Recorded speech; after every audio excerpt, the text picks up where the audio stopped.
कोई कहता है कि मैं बातें बहुत कम करता हूँ और कोई कहता है कि बहुत ज़्यादा।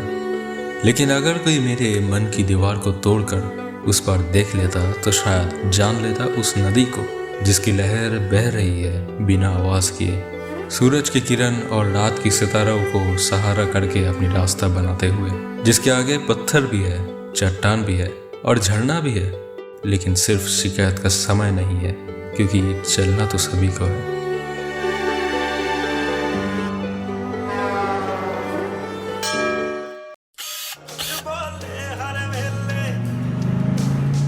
आखिरकार तुंगनाथ की यादों का कहानियों को लपेटकर चोपता को पीछे छोड़ के जा रहे हैं जोशीमठ की तरफ।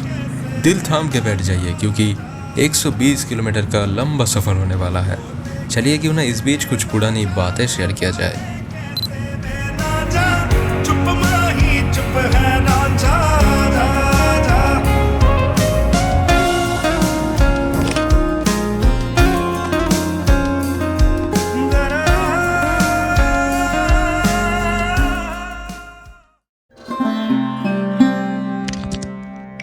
22 फरवरी 2013 मैं पहली बार हरिद्वार आया था। उस बार भी जोशीमठ घूमने गए, लेकिन वहां से जब आवली जाने का तय हुआ तब आवली जाने का समय ड्राइवर की खराब हरकत की वजह से उस बार आवली को बीच रास्ते से ही अलविदा बोलना पड़ा था। 11 साल के उस लड़के ने उस दिन कहा था उस जगह से। एक उम्मीद थी कि फिर मुलाकात होगा कभी न कभी। अंदर दुख लेके लौट तो आए थे, लेकिन बर्फ के मैदान देखने की इच्छा पूरी ना हुई थी हमारी। अब आते हैं 2023 पे। आपको शायद याद होगा जनवरी 2023 पे जोशीमठ इलाके पर हुई लैंडस्लाइड के बारे में, जिसके कारण करीब 700 से भी ज्यादा घर डैमेज हो गए थे। इसके ऊपर सर्वेस तो बहुत हुए थे, लेकिन दो सबसे बड़ी कारण सामने आती है। कहीं बोला जाता है कि यहाँ का मिट्टी बहुत कमजोर होने के कारण बहुत ज्यादा लोग रहने की वजह से लैंडस्लाइड हो गया, और कहीं बोला जाता है एनटीपीसी के हाइड्रो इलेक्ट्रिक प्रोजेक्ट के कारण यह लैंडस्लाइड हुआ। अब देवभूमि में कहा क्या होगा किसे पता, सब भगवान ही जाने।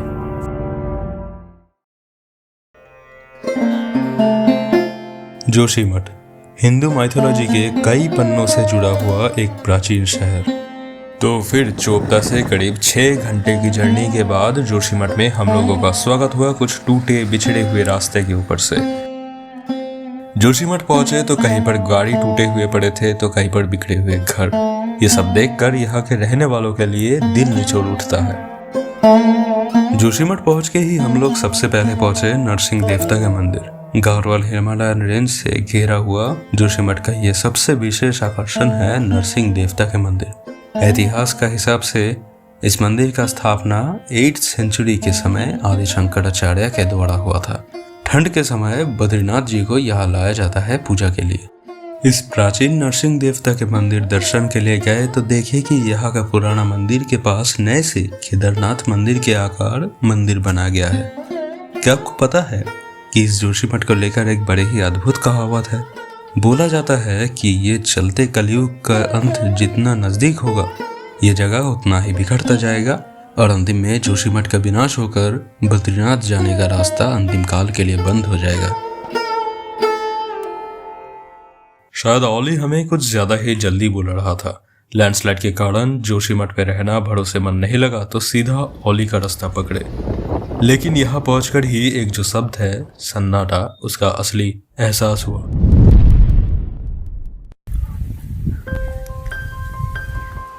ये जगह इतनी ही शांत थी कि शायद पेड़ पौधे की गूंज भी हमें सुनाई दे।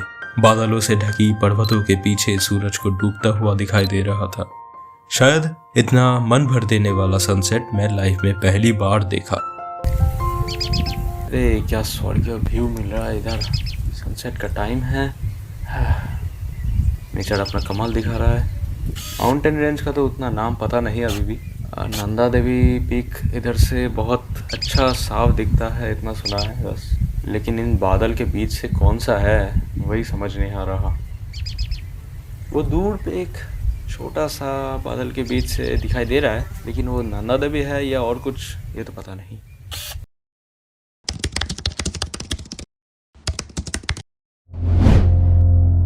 पूरे इलाके में सिर्फ हम लोग थे। चलती हुई डिजास्टर की डर से लोग ही नहीं आए। होटल वालों ने रास्ते के बीच खड़े थे टूरिस्ट बुलाने के लिए। माहौल थोड़ा ठीक नहीं लगा। फिर से अब शाम होते ही हमारा इंतज़ार शुरू हुआ अगले दिन सुबह की। क्यों? होटल तो इतना अच्छा था कि शायद घर बैठे ही सनराइज देख सकता था, लेकिन घूमने जाकर मेरे अंदर ना एक अलग सा भूख दौड़ता है जिसे किसी भी थकान से फर्क नहीं पड़ता। अगले दिन सुबह हम कुछ लोग 5 बजे ही उठ गए और चल पड़े भगवान के दर्शन के लिए। नहीं समझे? This is the beauty of all.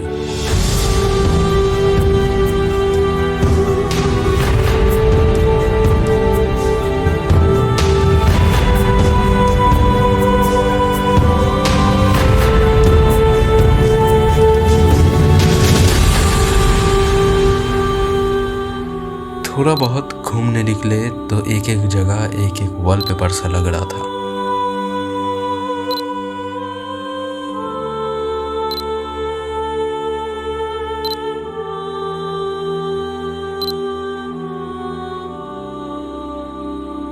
Auli एक ऐसी जगह है जो कि चारों तरफ बर्फ की पर्वतों से घिरा हुआ। इसे स्कीइंग पैराडाइज ऑफ गाढ़वाल भी बोला जाता है।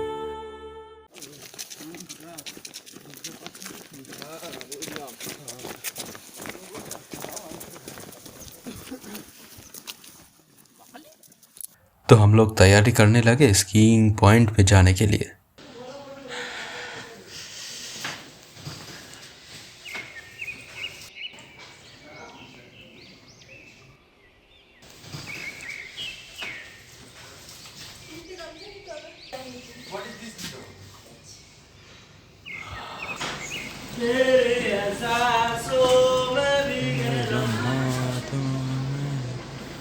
सुनने में आया इस बार औली का स्कीइंग पॉइंट में बर्फ नहीं पड़ी ज्यादा, तो हम लोगों को संजय भैया ने एक विशाल खुला मैदान पे ले गए। वहां दूर दूर तक थोड़ा भी बर्फ नहीं था, लेकिन वहां उस दिन जो देखा उसे बातों में कैसे बयां करूं। चारों तरफ से भयंकर ऊंचे ऊंचे बर्फीली पर्वतों से घिरे थे। दूनागिरी, हाथी, नीलगिरी, कमेट, इतने सारे पर्वतों को देखकर मैं कहीं खो रहा था बार बार। और इनमें से सबसे ऊंचे और सबसे दूर अलग से खड़े थे वो है नंदा देवी, इंडिया का दूसरा हाईएस्ट पिक। लग तो रहा था कि कोई देवदूत जैसा साधक लाखों साल से महाकाल की घोर तपस्या में बैठा है, जिसका सिर पृथ्वी की सीमा से निकलकर आसमान पे जाकर मिला है।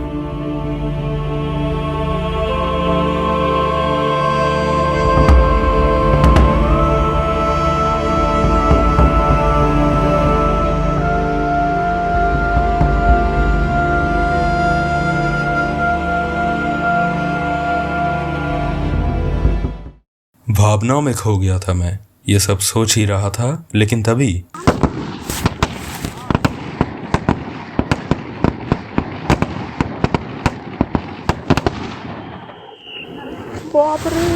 बहुत जोर जोर से बंदूक की आवाज आई। जी गोली किसी पे चल नहीं रही थी। पीछे मिलिट्री की ट्रेनिंग हो रहा था और हम लोगों को उस एरिया से बाहर जाने का ऑर्डर आया मिलिट्री टीम से। और क्या ना चाहते हुए भी हमें औली को अलविदा बोलना पड़ रहा था।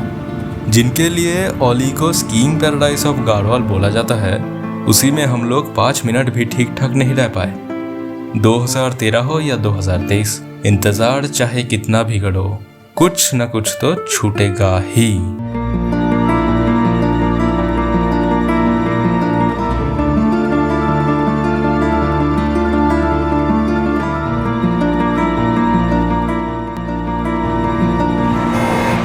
कुछ घंटों बाद रास्ते पे दूर बसे ऊंचे ऊंचे बर्फीली पहाड़ों का लुका छुपी देखकर समझ आ रहा था शायद इन्हें अभी मैं खोने वाला हूँ कुछ साल के लिए।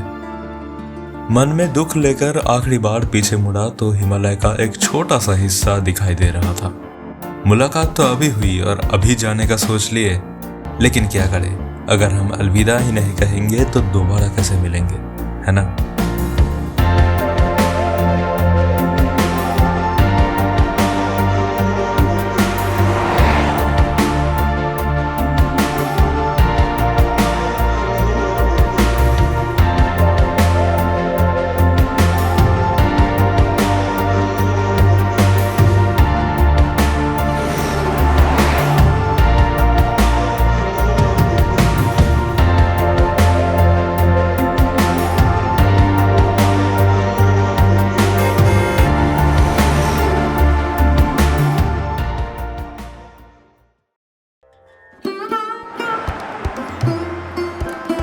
बर्फीली पर्वतों को बहुत पीछे छोड़ चुके थे।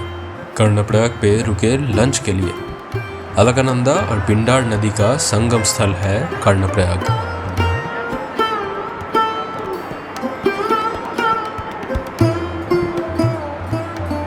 उसके बाद शाम को ही सीधे आ पहुंचे रुद्रप्रयाग में। रुद्रप्रयाग है अलकनंदा नदी का 5 प्रयाग में से एक। अलकनंदा और मंदाकिनी का संगम स्थल।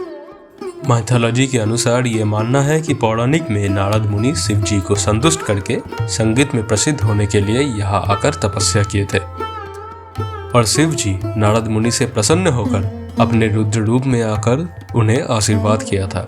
तब से इस पवित्र जगह को रुद्रप्रयाग के नाम से जाना गया है।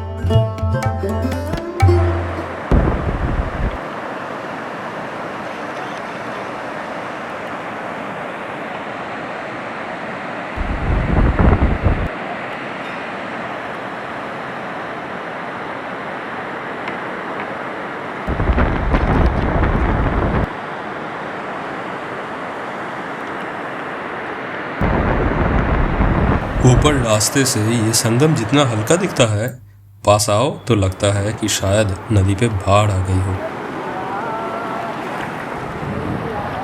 उछलती हुई पानी की लहरें से बनती गर्जन इस नदी को श्रेष्ठ बनाती है।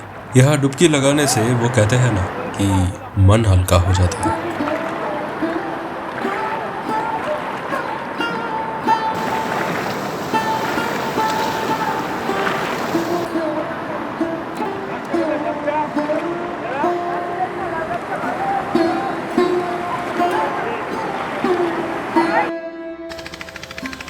अब समय आ गया था रुद्रप्रयाग को अलविदा करके आगे बढ़ने की। रुद्रप्रयाग से होकर हम जा पहुंचे धाड़ी देवी की मंदिर।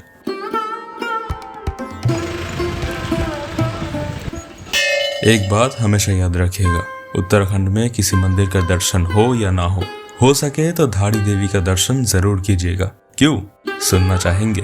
तो चलिए, मानना या ना मानना ये आपके ऊपर। तो जैसे कि देवी काली को माना जाता है रिवर्थ मतलब पुनर्जन्म के पहले विनाश के लिए, धाड़ी देवी है देवी काली का ही एक रूप। उत्तराखंड का प्रधान रक्षक इन्हें ही माना जाता है। चलिए फिर से 12 साल पीछे चलते हैं। जून 16, 2013 अलकनंदा हाइड्रो पावर कंपनी के द्वारा अलकनंदा पे हाइड्रो इलेक्ट्रिक डैम बनवाने के लिए धाड़ी देवी को नदी के बीच से हटाकर दूसरे एक मंदिर पर स्थापित किया गया था और अचानक ही मूर्ति हटाए जाने के कुछ घंटे के अंदर ही बादल फाटी बारिश आई और उत्तर भारत का सबसे भयंकर और विनाशकारी बाढ़ आ गया, the great north Indian disaster. नदी के तेज बहाव से कई शहर के घर टूट गए, 6000 से ज्यादा इंसान नदी से बह गए। इन सब घटनाओं की डर से धाड़ी देवी को फिर से उनकी पुरानी जगह पर स्थापित किया गया था। कहते हैं हमारे देश का 4 धाम की रक्षक भी है धाड़ी देवी।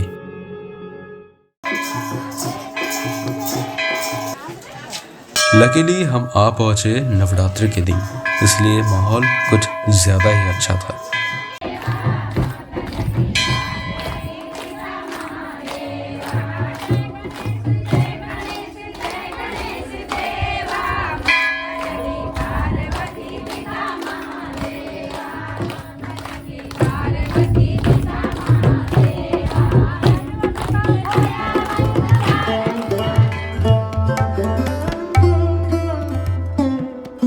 कहा जाता है कि धाड़ी देवी सुबह में एक बच्चे की तरह, दोपहर में एक औरत की तरह और शाम को एक बूढ़े औरत में दिन में 3 बार देवी अपनी रूप बदलती है।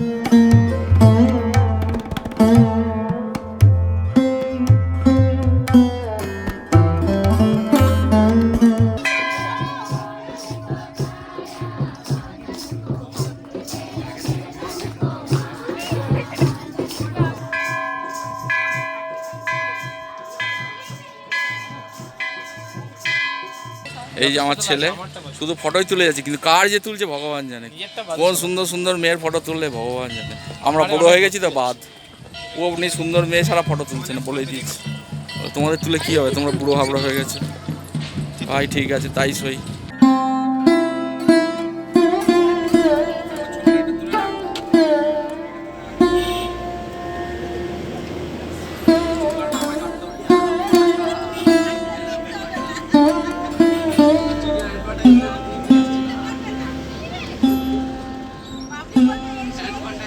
धीरे धीरे जितना आगे जा रहे थे पहाड़ों का चढ़ाई उतना ही छोटा होता जा रहा था। ठंड कम रही थी, सूरज की किरण और तेज हो रहा था। उदासी मन सिर्फ यही पूछ रहा था कि क्यों लौट रहे हैं हम लोग, क्या इतनी जल्दी है।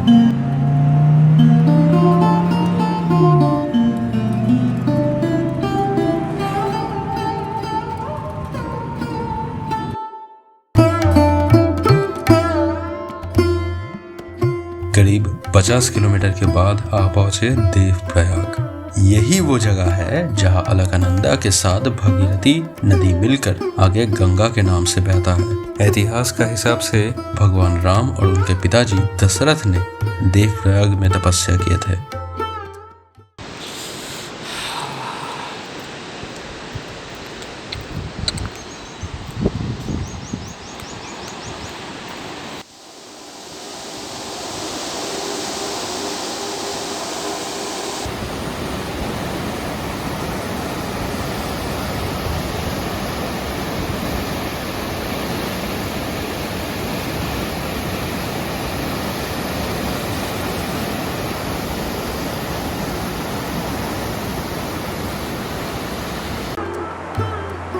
नदी का इतनी तेज धारा को इतनी पास से देखकर डर ही लग रहा था। थोड़ा लग रहा था कि ये लहरें किसी के आगे झुकने के लिए बना ही नहीं है कभी। अब यहाँ होती है हमारी अजीब व गरीब एक्सपीरियंस। देवप्रयाग में गंगा को हाथ से छूने की इच्छा से मैं और आर्यन पहले करीब 250 सीढ़ियाँ से चलते नीचे उतरे, लेकिन उसके बाद समझ आया कि असली संगम नदी के उस पार है। फिर क्या, अपनी जान निकल जाए ऐसी हालत होकर फिर से 250 सीढ़ियाँ चढ़ के फिर झूला के ऊपर से उस पार जाके संगम पे पहुंचे।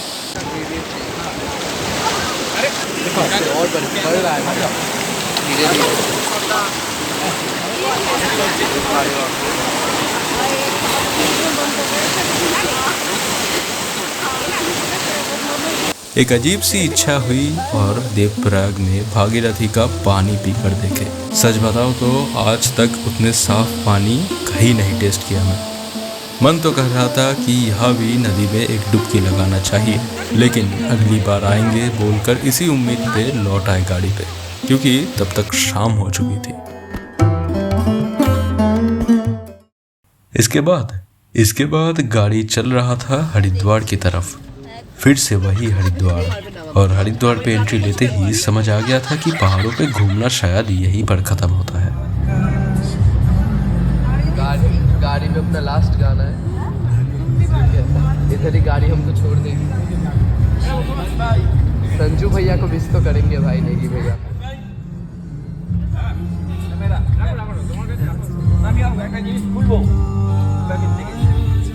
फिर मुलाकात होगा 2-3 साल बाद। ये उम्मीद भी एक अजीब सी चीज है ना। अभी पहाड़ों से लौट ही क्या रहे थे कि अगली बार वापस आने की उम्मीद अंदर जाग उठी।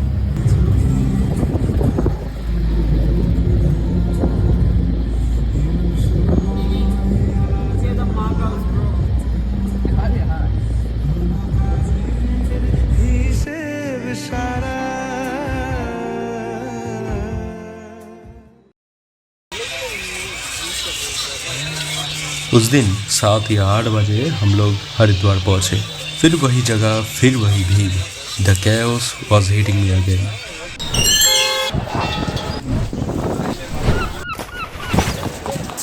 बट एनीवे, ये भीड़ भी सह लेंगे थोड़ा सा। अगले दिन चले गए गंगा स्नान के लिए।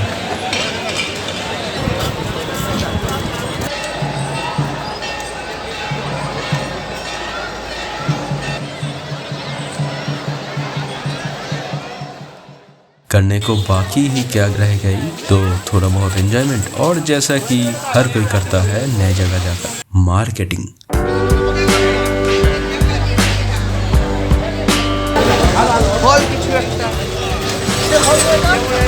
ये है आम जिंदगी।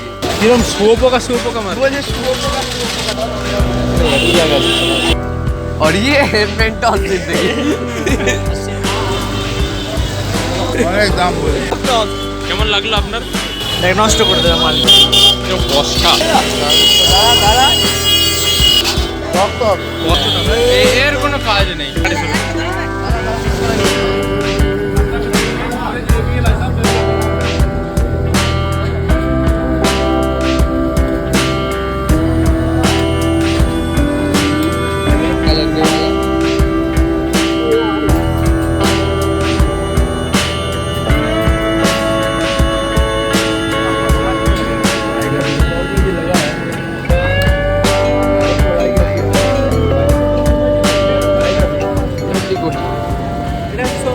यहाँ की कड़क वाली चाय, दूध की मलाई और केसर के मीठी सौगंध वाली लस्सी ने मानो मेरा दिल जीत लिया। काम तो कुछ था नहीं मेरा, बस हरिद्वार की मार्केट पे इस गली से उस गली, इस दुकान से उस दुकान घूमना, और साथ में था एक मेरा दोस्त कैमरा, जो कि बिना कोई बात पूछे मेरा साथ दिया आप तक ये कहानी पहुंचाने।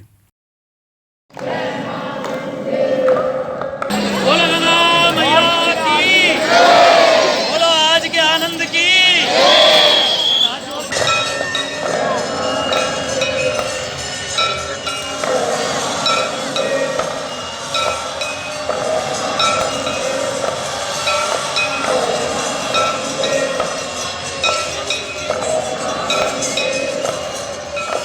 देखिए, मैं कोई विश्लेषक तो नहीं हूँ, लेकिन इतने दिनों बाद हरिद्वार आकर मुझे एक गाने की याद आ रहा था बहुत।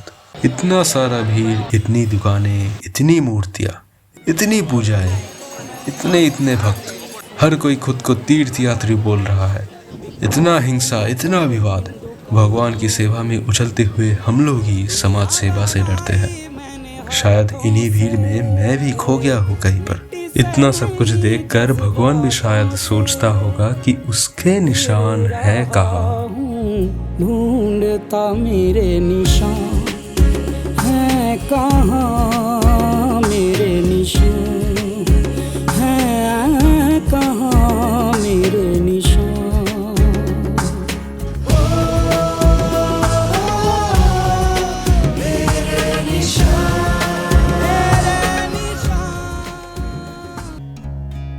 तो आखिरकार इतने सारे एक्सपीरियंस, इतना ऊंचाई पे जाना, इतना कुछ देखने के बाद अंत में वो आखिरी के कुछ पल आ ही जाता है। 26 मार्च 2023 रात 11:30 की ट्रेन था हरिद्वार से, और हावड़ा पहुंचेंगे 28 मार्च सुबह 3:30 पे। हमारे इंडियन रेलवेज की 2 तरह के टाइमिंग होते हैं, ऑफिशियल एंड अनऑफिशियल। तो अब तक तो था ऑफिशियल टाइमिंग। हम लोग होटल से निकल गए थे 10 बजने के पहले ही, लेकिन जब स्टेशन पहुंचे तो पता चला ट्रेन आज फिर से लेट है, करीब 12:30 बजेंगे। तो अब इंतज़ार। शुरू में तो सबका एनर्जी रहता है बहुत। আমার বলার মধ্যে একটাই কথা, খুব ভালো, মজাদার। বরফ পড়া যে কি জিনিস নিজের চোখে দেখে তবেই বুঝতে পারলাম। আগের রোববার এলাম, আবার এই রোববার চলে যাচ্ছি। পবিত্র স্থানে জুতাহারি হিসাবে পবিত্রভাবেই মনে করছি ব্যাপারটাকে পজিটিভলি নিচ্ছি। একটু ক্যামেরাটা দেখানো ওকে। আধা ডেড। लेकिन जितना समय आगे चलता गया हालत उतना ही बिगड़ता गया। 11:30 बज रहे थे तो ट्रेन का टाइम फिर से बदलकर 1 AM हो गया, और जब टाइम 12:30 था तो अराइवल टाइम फिर से बदल के 2 AM हो गया, और जब 2 बज रहे थे तो टाइम फिर से बदलकर 3, और जब रात के 3 बज रहे थे तो फिर 4 बोला गया। किसे पता था कि पिछले ही रविवार को जिस स्टेशन पे उतर के हम सबका दिल खुश हो जाएगा, उसके अगले ही रविवार को यहीं पर एक सुनसान रात जगे हुए गुजारना पड़ेगा। अंदर तक कांप उठाने वाला गंगा की ठंड हवा, नींद भरी आंखें, उस वक्त हमारे मन में एक ही सवाल कर रहा था कि बोला जाता है जिस चीज़ का अंत भला तो सब भला, लेकिन ये कौन सी हालत हो गया है अंतिम यात्रा पे। सबके बीच शायद एक अकेला मैं ही था जो सोया ही नहीं रात भर, सिर्फ उस समय और सुनसान भरी स्टेशन को अनुभव करने की चाहत पे। ट्रेन आते आते सुबह के 5 बज गए, और ट्रेन का सफ़र भी उतना अच्छा नहीं था। उस रात समझ आया कि हर इंतज़ार का फल मीठा नहीं होता है, और हर सफ़र सुहाना नहीं होता है।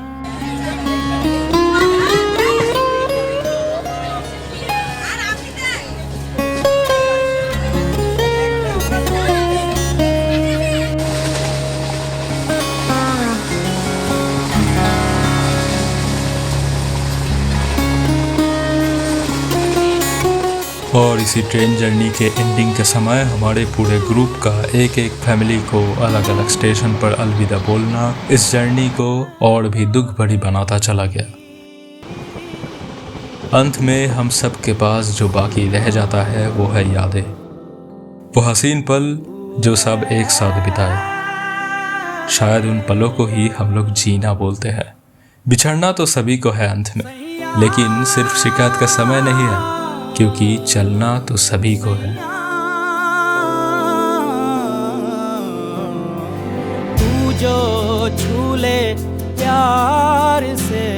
आराम से मर जाऊं। आजा चंदा बाहों में, तुझ में ही गुम हो जाऊं मैं, तेरे नाम में खो जाऊं। सैया सैया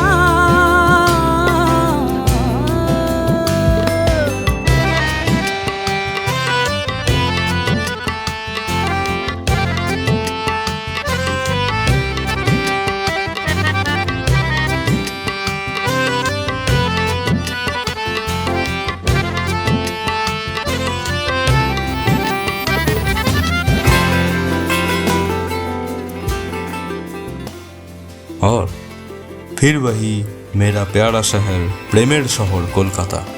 अब कोलकाता घुमाएंगे फिर कभी, आज के लिए इतना ही। आज भी किसी शाम की सूरज को देखकर कभी कभी जोशीमठ से देखा उस डूबती हुई सूरज के ख्याल आता है। शहरों के घर ईंट का दीवारों से बनती है, लेकिन पहाड़ों पे प्यार और मेहनत से समाज बनता है। करीब 2 साल बीत गया तुंगनाथ पे गए हुए। अब मेरे पास रह गया जो बाकी सिर्फ ये तस्वीरें और कुछ यादें। मिलेंगे फिर कभी एक नई कहानी के साथ, तब तक के लिए अलविदा। ये प्राण प्राण वारू, आए ऐसे मैं निहारूं, तेरी आरती उतारूं, तेरे नाम से जुड़े हैं सारे